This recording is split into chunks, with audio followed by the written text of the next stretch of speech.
from the context that you have on the ground as well, that Putin is losing the ground war and losing the war in the court of public opinion domestically. Yeah, I mean, Russia is losing this war right now. Putin is losing this war right now. And as he loses, he becomes more desperate. He becomes more isolated. If you were Ukraine, or if you're one of the countries that's arrayed against Putin, well, that's good news. That's a good thing.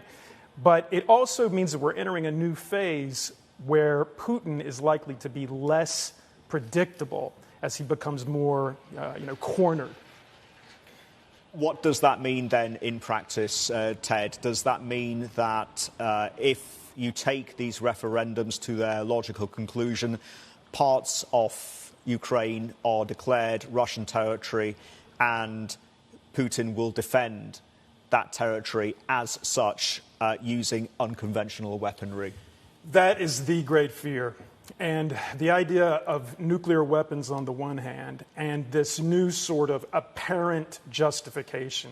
Because now Putin can use rhetoric, at least, where he can claim that now we're defending ourselves from an invasion by Ukraine.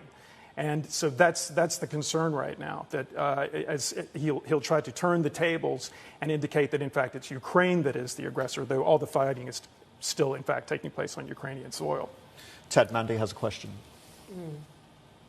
Yeah, absolutely. I have a friend who has family in Donetsk, and she was saying it's not our idea of a democratic vote, is it? Where you essentially go to the voting booth and with full confidentiality get to choose the outcome that you want. She said that soldiers would go from door to door to door, hand over a form. Do you want to join Russia? And you essentially had to tick the box yes or face the repercussions.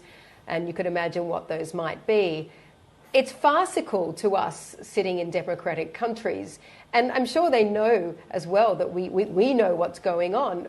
Is it a case of them just not caring that it is so farcical?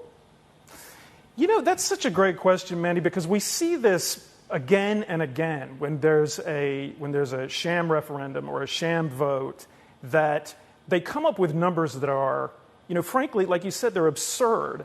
I have a contact in Zaporizhia.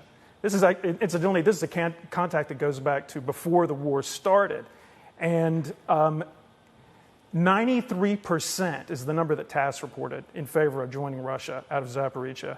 That is wildly at odds with everything that I've been told over the last 9 months as the invasion has been ongoing in terms of the sentiment on the ground towards the Russian invasion among people who live in Zaporizhia. Sri mentioned this in passing just a moment ago, and that is, of course, the domestic backlash. And, of course, we're already starting to see it in the form of various protests in Russia. We're starting to see, obviously, a number of people trying to flee the country. But is it likely to get to the stage where it actually makes a difference in changing Putin's mind about what is going on in Ukraine? If you're Ukraine, it's very tempting to hope that there would be some sort of popular uprising that would, bring a conclusion to this war from within Russia. I don't think that it's all that likely that we're going to see the people, per se, rise up. I think that if you do see a split that takes place within Vladimir Putin's base, you'll see it take place where there is already a hairline fracture that has existed for a long time. That's between the FSB, his intelligence service, on the one side, and the military itself on the other hand. That feels to me like something that, because it's sort of the stage is sort of set, those are guys who don't get along, those are guys who are rivals, those are guys who have been jockeying for position under Putin for a long time, that you would be more likely to see a crack or a fracture take place there rather than, people out in the streets running around demanding that Putin come down.